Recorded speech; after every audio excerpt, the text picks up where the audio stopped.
தமிழ் உறவுகளுக்கு வணக்கம். நான் உங்கள் அன்பு தம்பி மகேஷ் ஸ்டாலின் பாரதி. ஆரியமும் திராவிடமும் சேர்ந்து தமிழுடைய பண்பாடு, கலை, இலக்கியம் என அனைத்தையும் அழித்து அரித்து தின்றுவதே பெரிய வேலையாகும். தொடர்ந்து தமிழுடைய பாரம்பரியம், கலை எல்லாத்தையும் அழிச்சாங்க. இப்போ தமிழ் உயிரோடு இருக்கு. தமிழர் கட்டின கோட்டைகளுக்கான அடையாளம் இதுதான். ஏன்னா தமிழ் மன்னர்கள் கோயில் கட்டினாங்க, அவங்களுடைய கோட்டை இல்லை. ஆனால் ஒரு கோட்டை உயிரோடு இருந்தது. ஒரு தமிழ் மன்னர் கட்டினதான் செஞ்சிக்கோட்டை. அந்த கோட்டையை பண்பாட்டு திருட்டு செஞ்சிருக்கு இந்த ஆரியமும் திராவிடமும் சேர்ந்து. யாரோ ஒரு மன்னர் சிவாஜியாம், அவருடைய இராணுவ படைத்தளமாக இந்த செஞ்சிக்கோட்டை.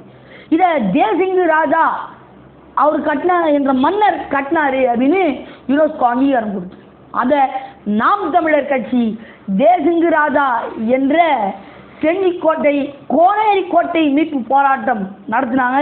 இது ஒரு பெரும் பண்பாட்டு திருட்டு. இதுலேருந்து தமிழர் மீளணும், தமிழர் அந்த கோட்டையை ஆளணும், இது தமிழர் கோட்டை அப்படின்னு ஒரு வீர பெருமுழக்கம் எடுத்து வச்சாங்க. அதை பற்றி தான் இந்த காணொலியில் நம்ம விரிவாக தெளிவாக பார்க்க போகிறோம். வாங்க காணொலிக்குள்ள போகலாம். இந்த தமிழருடைய செஞ்சிக்கோட்டையை, கோனேரி கோட்டையை யுனெஸ்கோவுக்கு பரிந்துரைச்சு, இது மராட்டிய மன்னன் சிவாஜி அவர்களுடைய இராணுவ படைத்தளம், இதை கட்டினது தேசிங்கு ராஜா மன்னர் அப்படிங்கிறதுக்கு ஹெரிட்டேஜ் சைட்டுன்னு சொல்லுவாங்க. பாரம்பரிய சின்னம், பாரம்பரிய அடையாளத்தை இது யாருடைய இன்னும் அடையாளம் வாங்கி கொடுத்துருக்கு? சிவாஜி மன்னனுடைய இராணுவ படைத்தளம் தேசிங்கு ராஜா கட்டினாரு அப்படின்ட்டு இது அடையாளம் வாங்கி கொடுத்துருக்கு. இந்த அடையாளம் உங்களுக்கு தேவையா?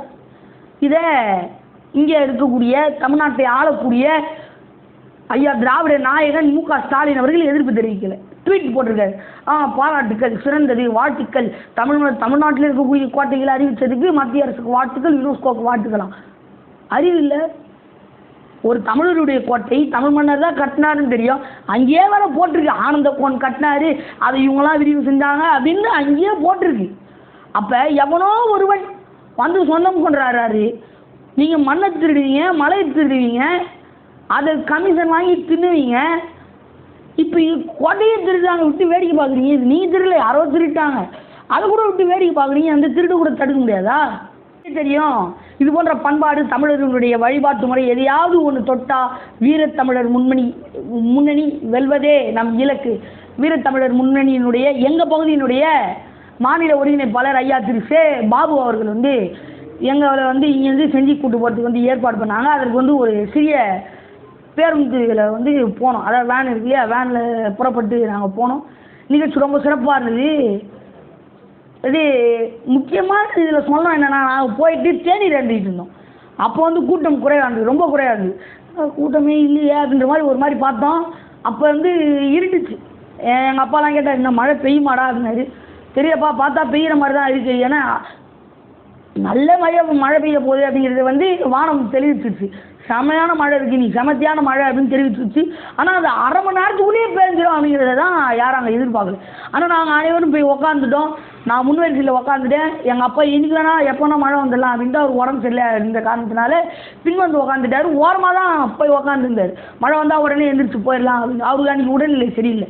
நான் போய் முன்னாடி உக்காந்துட்டேன். நீங்கள் எப்படியாவது அண்ணனை பார்த்துனாயா, ரொம்ப நாள் ஆச்சு அண்ணனை பார்த்து எப்படியாவது வணக்கம் சொல்லிட்டு வந்துடணும் அப்படின்னாரு. சரி போயிடுவோம் அப்படின்ட்டு முன்னே போய் உட்காந்தாச்சு. அனைவரும் வரவிட்டுறாங்க. அந்த தொகுதியில் இருந்த மாநில ஒருங்கிணைப்பாளர், மாவட்ட பொறுப்பாளர்கள் அனைவரும் சிறப்பாக இருக்காங்க. அதில் ஒரு அத்தர், அவங்க பேர் தான் எனக்கு தெரியல, எல்லாரையும் அழகாக கோஆர்டினேட் பண்ணாங்க.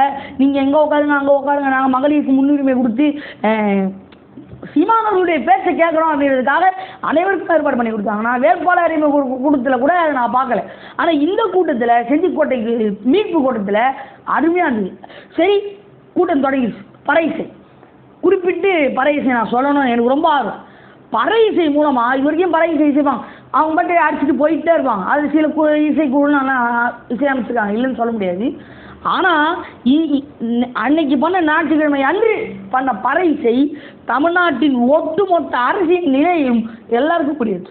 ரோட்டில் போகிறவங்க வர்றவங்க எல்லாருக்கும் விஜயை போட்டி கிழிக்கிறது, திருமாவளவனை போட்டி கிழிக்கிறது. அந்த ஒரு அத்தையும் ஒரு மாமாவும் இருந்தாங்க. அதில் கூட சில அண்ணன்கள்லாம் இருந்தாங்க, அவங்களும் சிலர்லாம் இருந்தாங்க. அருமையாக அவங்க ஒவ்வொருத்தரும் முடிக்கும் போதும் பழைய செய்ச்சு, அவங்க ஒவ்வொருத்தரும் வில்லுப்பாட்டு மாதிரி ஏன்னா இதுவே போதே அப்படின்ட்டு ரொம்ப அருமையாக பண்ணாங்க.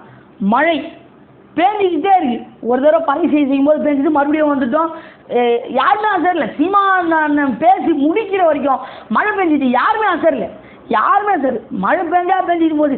எங்கள் கூட்டம்டா அது, எங்கள் மண்ணு நாங்கள் மீட்கணும், மீட்டே ஆகணும், அது எங்கள் கோட்டை, தமிழர் கோட்டை அப்படின்ற ஒரு உணர்ச்சியில் அனைவரும் பிடிச்சி வச்ச கல் மாதிரி உட்காந்துட்டாங்க.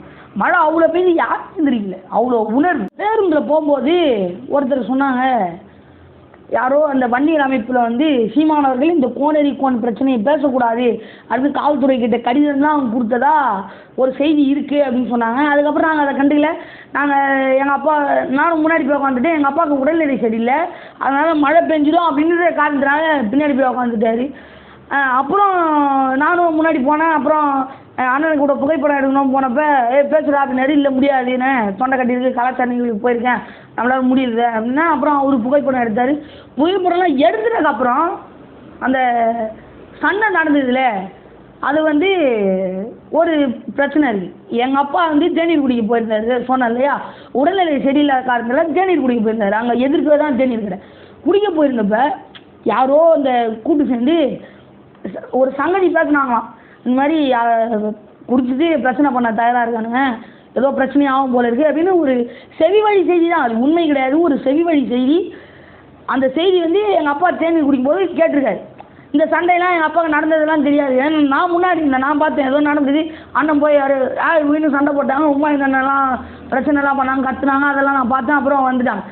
எங்கள் அப்பா காணொலியெல்லாம் பார்த்தாரு. நானும் வீட்டுக்கு வந்ததுக்கப்புறம் சொல்கிறாரு, அப்படியே அங்கேயே சொல்லலை என்கிட்ட, வீட்டுக்கு வந்ததுக்கப்புறம் சொல்கிறாரு, ஆமாம் பேசிக்கிட்டாங்க தேநீர் கடையில், எங்கள் ஆள் சிறியதாக விழுந்தது, உண்மையாக பொய்யாங்கலாம் தெரியாது, சிறியதாக விழுந்தது, நான் கேட்டேன் அப்போதைக்கு அப்படின்னாரு. அப்போ சீமானண்ணன் வேணும்ட்டு அடிக்க வைக்கணும், கீழேருந்து இறங்கி வர வைக்கணும் அப்படின்லாம் திட்டமிட்டு யாரோ ஒரு ஆளை செய்யப்பட்டிருக்கு. சீமானவர்கள் டிஸ்ட்ராக்ட் பண்ணணும், பேசும்போது இந்த பிரச்சனையை பேசக்கூடாது, திட்டமிட்டு அவரை கலைக்கணும், மக்கள் யாரும் விழிப்புணர்வு அடையக்கூடாது, தமிழர் விழிப்புணர்வு அடைந்தால் அந்த கோட்டை தமிழக ஆகிடும் அப்படின்னு சொல்லிட்டு திட்டமிட்டு செஞ்சுருக்காங்க. சீமானவர்கள் சிறப்பாக பேசினாங்க. நிறைய வரலாற்று தகவல்களை ஒரு காணொலி போட்டுருவாங்க இல்லையா, அதுலேயும் நிறைய வரலாற்று தகவல் இருக்குது. கோனேரி கோட்டை என்பது எப்படி அழைக்கணும், அதை கட்டினது யார், அதை புதுப்பிச்சது யார், இந்த வரலாறு அனைத்தும் தெளிவாக தெரிந்தது. மேலும் அண்ணன் சீமானவர்கள் பேசும்போது ஒரு பேராசிரியர் சொல்லித் தருவார்ல, வரலாற்று பேராசிரியர் சொல்லித் தருவது போல அழகாக, மெல்லமாக, நகைச்சுவையாக, ஹியூமரஸாக சொல்லித் தந்தார். அந்த சொல்லுவாங்க ஆங்கில ஹியூமரஸாக, மிகவும் நகைச்சுவையான வகையில் உங்களை ஹியூமரஸாக சொல்லி கொடுத்தார். ஒரு பேராசிரியர் கற்பிப்பது போல கற்பித்தார். அனைத்து வரலாறுகளையும் நான் அறிந்து கொண்டேன். இது புதுமையான தகவல். இந்த தகவலெல்லாம் இது வரைக்கும் யாரும் பேசினதில்லை, செஞ்சதில்லை. ஆனால் அவர் கையில் இருக்கிற அரசியலும் புதுமையானது. அவர் அன்னைக்கு பேசின பேச்சும் மிக மிக புதுமையானது. அவர்கள் நான் சொன்னேன் இல்லையா, மேடையிலேருந்து இறங்கி ஓடினாருங்க இல்லையா, அது வரைக்கும் எந்த தொண்டரும் அங்கே பிரச்சனை பண்ணவங்க மேலே கை வைக்கலை. இதுதான் அறம், இதுதான் உலகின் மிக சிறந்த அறம். ஒரு தலைவன் தொண்டர்களுக்கு ஏற்ற மாதிரி இருக்கணும்னீங்களா, அது ரொம்ப சிறப்பு. இவங்க தொண்டர்கள் செய்ய வேண்டியது, ஆனால் தொண்டர்கள் பாதுகாப்பாக ஒரு தலைவன் இருக்கணும் அப்படின்னு சொல்கிறாங்க இல்லையா, அதை வந்து சீமானவர்கள் சரியாக செஞ்சார். அவன் ஏதாவது செஞ்சுட போகிறான்னு சொல்லிட்டு உடனே இறங்கி போய் என்னடா அவனுக்கு பிரச்சனை அப்படின்னு சொல்லிட்டு அடிச்சாரா இல்லையாங்களான்னு நம்மளுக்கு. ஆனால் போனார் இல்லையா, அந்த வீரம் சிறனான்லாம் தெரியாது, எவ்வளோ பேர் வந்தாங்கன்னே தெரியாது. இவ்வளோ கூட்டம் வந்ததில்ல, ஒரு அரசியல் தமிழ்நாட்டை மாற்றி எழுதக்கூடிய ஒரு அரசியல் தலைவன் வந்தாங்கல்ல. ஆனால் ஒருத்தர் கூட நம்ம மேலே கை வைக்கல, ஒருத்தர் கூட நம்மளை இவ்வளோ அளவு கூட மதிக்கலை, ஒருத்தர் கூட நம்மளை இதெல்லாம் ஒரு ஆளா அப்படின்னு நம்மளை கேள்வியே கேட்கலையே அப்படிங்கிறது சரியான பதிலடி. அறத்தின் மூலமாக கொடுத்த மாபெரும் அடி என்னன்னா இதுதான். ஒரு தலைவனுக்கு சிறந்தது இதுதான். ஒரு திருக்குறள் சொல்லுவாங்களே, இவனை இதனால் இவன் முடிக்கும் என்ற ஆய்ந்த அதனை அவன் கண் விடல் அப்படின்வாங்க இல்லையா. ஒரு தலைவன் பொறுப்பு என்பது சீமான் தான், அண்ணன் சீமான் தான், அதில் மாற்று கருத்தே இல்லை. ஒரு தலைவன்னா சிறந்து இருக்கணும், இப்படி தான் இருக்கணும், ஒரு தொண்டர்களுக்கு பிரச்சனைனா முன்னாடி போய் நிற்கணும் அப்படிங்கிறதுல சிறந்தவர் அண்ணன் சீமான் அவர்கள். மேலே ஏறி வந்துட்டாரு. அண்ணன் அவர்கள் போனதுக்கு சரியான கத்துகள் இவனு அந்த அவரை எதிர்த்தாங்க. அவர் மேலே ஏறி வந்துட்டானே இவனு கத்துனாங்க இல்லையா, கத்திட்டே தான் இருந்தாங்க. இப்படின்னாரு, ஆஹா அண்ணன் பேச தயாராகிட்டார், போடுடா வர இருப்ப அப்படின்னு சொல்லிட்டு நீ எந்திரிச்சு கத்துனது, அதில் நானும் ஒரு ஆள் தான். எந்திரிச்சு கத்தணும், தயாராகிட்டார். மீண்டும் இப்படின்னாரு, எல்லாம் அமைதியாகிட்டோம், தொடங்கிட்டார். இது மாபெரும் அடக்கம், இது மாபெரும் கட்டமைப்பு. நாம் தமிழர் கட்சி என்பது கட்சி கிடையாது, அது ஒரு இராணுவ கட்டமைப்பு. தலைவர் எப்படி இருந்தாரோ அதே கட்டமைப்பு இங்கே, அதே ஒழுக்கம் இங்கே, அதே அறம் இங்கே. அறம் சார்ந்து எல்லாம் எப்பயோ வந்துருக்கலாம், ஆனால் அறம் சார்ந்து இருக்கணும். அறம் சார்ந்து இவங்க இல்லைன்னா எப்பயோ வந்துருக்கலாம் நாம் தமிழர் கட்சி. ஆனால் அறம் சார்ந்து செயல்படணும், மக்களுக்காக செயல்படணும். நாம் அனைவரும் புரட்சி என்பதில் சரியாக உள்ளார்.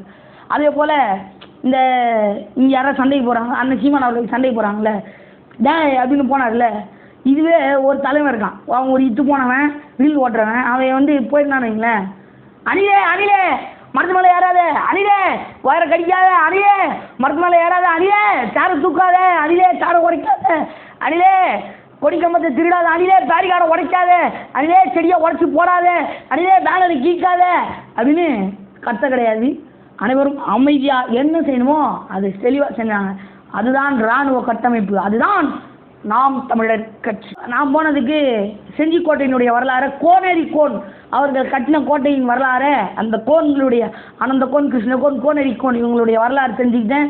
அந்த கோட்டை யார் கட்டினது, அந்த கோட்டை யாருடைய என்ற வரலாறு நான் புரிஞ்சுக்கிட்டேன், நான் தெரிஞ்சுக்கிட்டேன், நான் தெளிவாகிட்டேன், நான் பிழைச்சிக்கிட்டேன். முக்கியமாக நான் சொல்லணும்னா பிழைச்சிக்கிட்டேன். அதில் அவர் சொன்னார், நான் பெருசாக வளையம் கட்டி அதில் கோனேரி கோன் அப்படின்னு போடுவேன் அப்படிங்கிறாரு. இதெல்லாம் ஒரு உணர்வாக இருந்தாலும் நம்ம கடைசியாக அண்ணன் அவர்கள் விளக்கேற்றி வச்சு தொடங்கியிருக்காரு. இது இனிமேல் அந்த மக்கள் தான் இதை காப்பாற்றி கொண்டு போகணும், அதை மீட்க அவங்களே வேலை பணிகளை தொடங்கிடுவாங்க. ஏன்னா சொல்லிட்டார் இல்லையா, இதுதான் அதனுடைய வரலாறு, ஆரம்பிங்க அப்படின்னு அந்த போராட்டத்தை விளக்கேற்றி தொடங்கி வச்சுட்டாரு. ஏற்கனவே தமிழுடைய கலை பண்பாடு கலாச்சாரம் எல்லாத்தையும்